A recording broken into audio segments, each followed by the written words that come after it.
Hello everybody, it's me, Sam, as usual. And this year I'm hoping to kind of let you get to know me just a little bit better maybe over the course of this year, because there are a few more subscribers now, so there's a few more people who might actually be interested. 12 people hopefully, that'll be enough to be interested. It's 12 more than I had before. Anyway, so we're going to start with the least imaginative topic known to mankind, which is basically video games. I've been playing video games for a very long time. Started on a Sega Master System 2, was my parents', then PS1, then PS2, then Xbox 360, and then, yeah, screw the new consoles onto PC. Hey! Master Race, and yay, I don't really care. So I thought I'd do a quick rundown of my top 10 favourite video games. Pretty simple, eh? A 10. You're probably going to notice a theme during all of this. I wonder if you can guess it. But anyway, number 10, it's Race Driver Grid. This was the last good game Codemasters made, unfortunately. 2007 or 2008. It looks spectacular.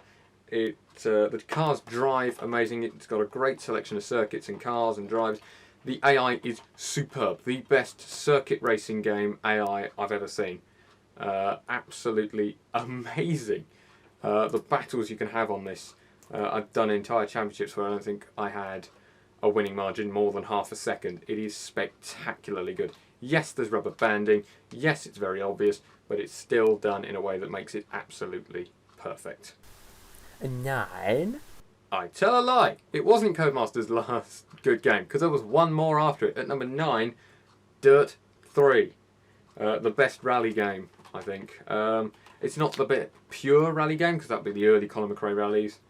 Or something like that. WRC Rally Evolved I absolutely loved. But this one is a lot of fun as well. It's got a lot more variety to it. It's got a lot more staying power than many of the older rally games have, which is, I know I'm going to cause some controversy, but I think this is a really, really good game. It looks gorgeous, it sounds gorgeous, the soundtrack's great, the cars are fun to drive. It's not the most realistic thing in the world. The only real blemish is, you know, there needs to be more to it, and also it does get a bit repetitive. And stop telling me to upload everything to YouTube when I already do.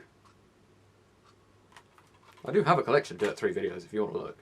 They're somewhere on this channel. 8. At number 8, Need for Speed Carbon. This was a real challenge of a game from Carbon. They completely changed everything. They went very story heavy with this one.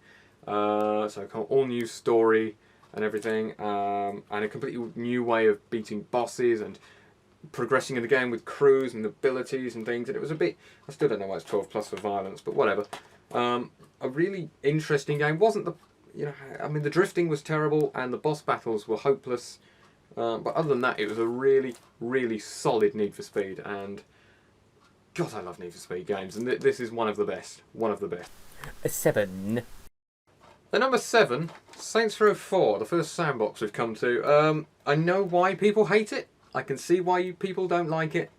But I absolutely love it. I played all of the Saints Row games over the course of a summer. I bought them and played them one after the other over the course of a summer, and I absolutely loved Saints Row 4. Very fun game, very funny game. And I thought it was very entertaining, Quite a lot of staying power to it. Good fun, and a really nice way of mixing up the game with sort of superpowers and things. I know some people hated that, but I quite enjoyed it for what it was. Which I wanted a silly, action-packed video game, and that's exactly what I got in the form of Saints Row 4. Number 7 there. A 6. At number 6, Saints Row 2! Haha! For those who doubted me.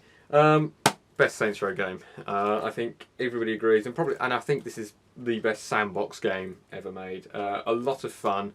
It's brilliantly crafted comedy and serious storylines into it.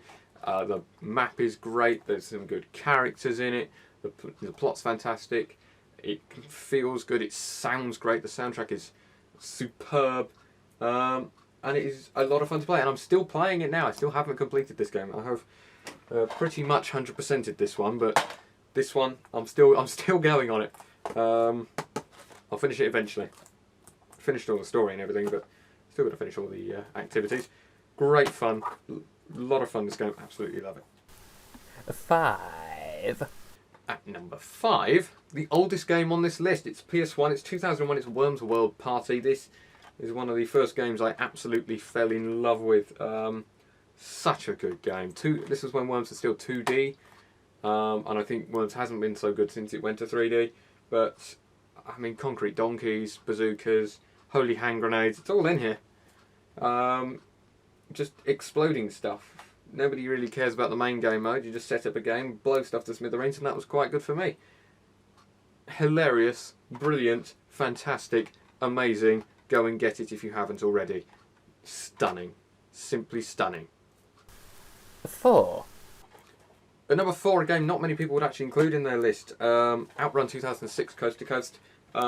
This is mostly getting in because of the merit of the arcade game, and I love the arcade game to bits. And this is the arcade game for the console. It's the only game I've ever had to turn the sensitivity for the controller all the way to the minimum, because otherwise I just fishtail all over the map and it's horrible.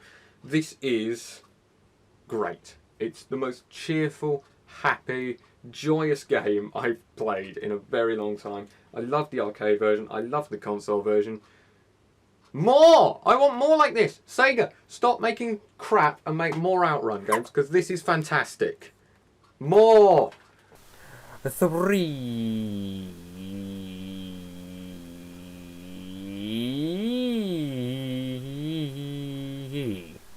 At number 3, Burnout 3, Takedown. 10 out of 10, thoroughly agree with that. This is the best Burnout game. By, without question, without a shadow of a doubt, this is the best Burnout game ever made. It sounds great, it looks great, it feels great, the cars are great to drive, the destruction is fantastic, the environments are really cool. Paradise City, Paradise was technically the best one, it looked the best, and it had a great soundtrack as well, but that got very repetitive very quickly. This was brilliant, and the crash junctions. There's no crash junctions in Paradise. Crash junctions. Revenge was good, Dominator less so, but this is the one I hold dear. Burnout 3. It's just a pity this copy doesn't work very well. It keeps freezing on me. 2.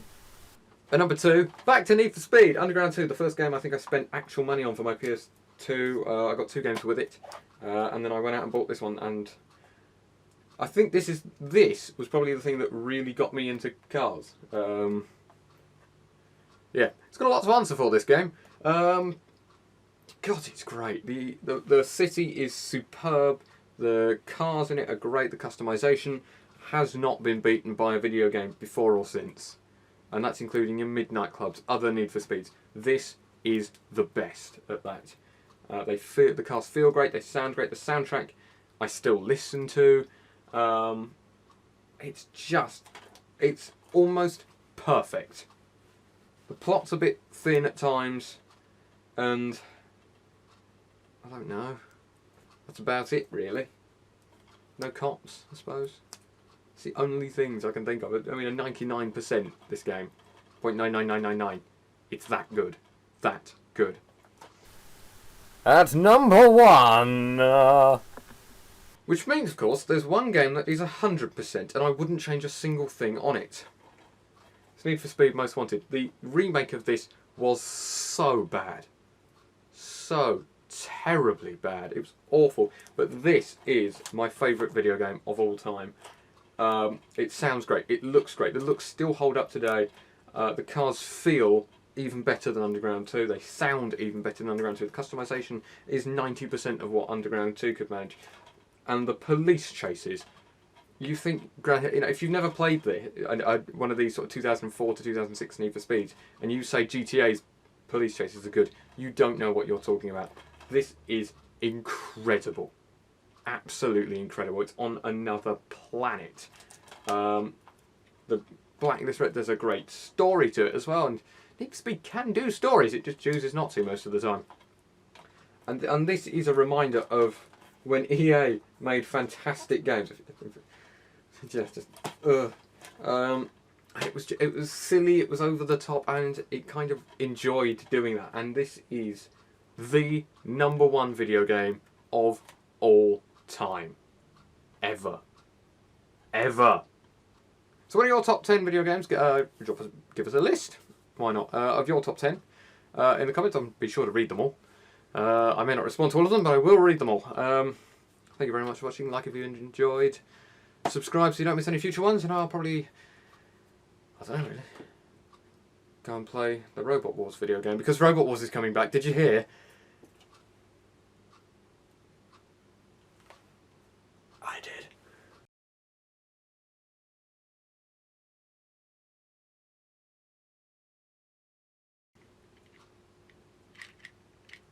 Soon. Ah, ah, ah, ah, ah. Oh, shit.